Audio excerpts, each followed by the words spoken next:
Hello, have you heard about underpainting? I think I did a few times before, but really didn't give it any real thought until recently. I wish I knew earlier how many art mysteries could have been solved with just doing an extra little step. Well, now I know, and now I want you to know as well. Off top, please consider that I use gouache and that is where my experience and conclusions came from. But can you still use this knowledge and apply it to other mediums like acrylic, watercolor, or oils? With slight differences, yes. Okay, so there are two types of underpainting for me.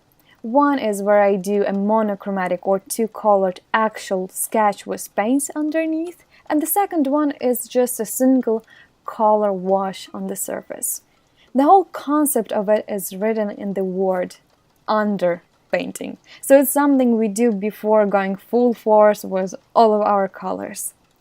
There are various pros in using the underpainting, like doing actual sketch with paints, creating contrast, and even to have a better grip with the surface. But here are the main reasons why I use it and which mysteries it solved for me. Number one, interesting colors. That sounds very specific, but no. Have you seen paintings with warm backlight or just an out-of-place color? Well, maybe covered by other colors, but you were wondering how the heck did it get there? Well, underpainting does that. Myself, currently, I apply paint in the way that it isn't covering the underpainting completely, and it gives unexpected, awesome results.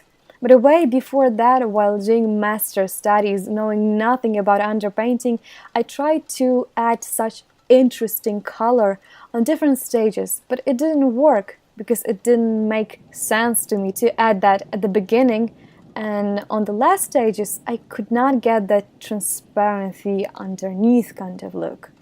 Well, now, seeing that something cool, weird is going on, I understand that line of random color isn't just a line on top, and rather what's left from the underpainting.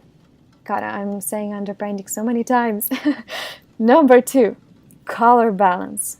Whether we return to how to achieve that backlit scene or just a cohesive color mood in piece, underpainting works on principles of using contrast color or analogy color as a base.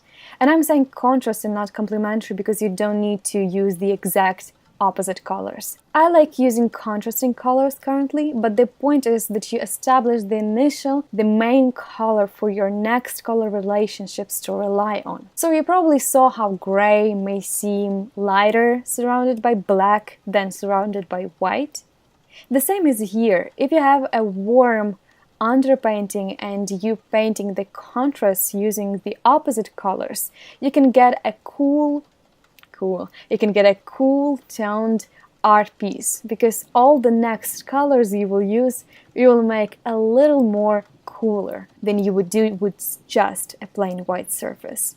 And number three, values. Raise your hand if you have ever tried painting on the craft paper. There's just something satisfying with being able to work in both lights and darks. Underpainting like craft paper in this. It gives a starting point and you can go whichever direction seems suitable. When starting with white, you can only work on darks. The same as in what we previously talked, having mid-tone really helps me to see values better from the start. It's really an art hack that makes establishing values faster and easier. Now, I want to mention that I haven't abandoned painting just on the white paper. I still do that, especially if I have no time to build up layers or if I want something light and watercolory. And also in my Polish winter hike video, I mentioned how bad of a decision it was to do an underpainting on location because it was super winter mountains cold and layers were drying really slow, which in the end results in lots of blending and blurring, so consider the weather if you do plain airs. But currently in 80% of what I paint, I consciously first put down the undertone. Okay, let's wrap this up. I don't want to overwhelm you with this because it's definitely a topic that is probably discussed on more than one lecture in art schools. So while you're deciding if you want to try and make it work for your art, I will be feeding you bits by bits some more information in future videos, like how I decide which colors to use, when I do pencil sketch underneath, and so on and so on. Also, if you want to hear more about these particular studies, about influence of underpainting and the process behind my color decisions and creating, check out my Patreon. In few days I'll release 2-hour video with commentary.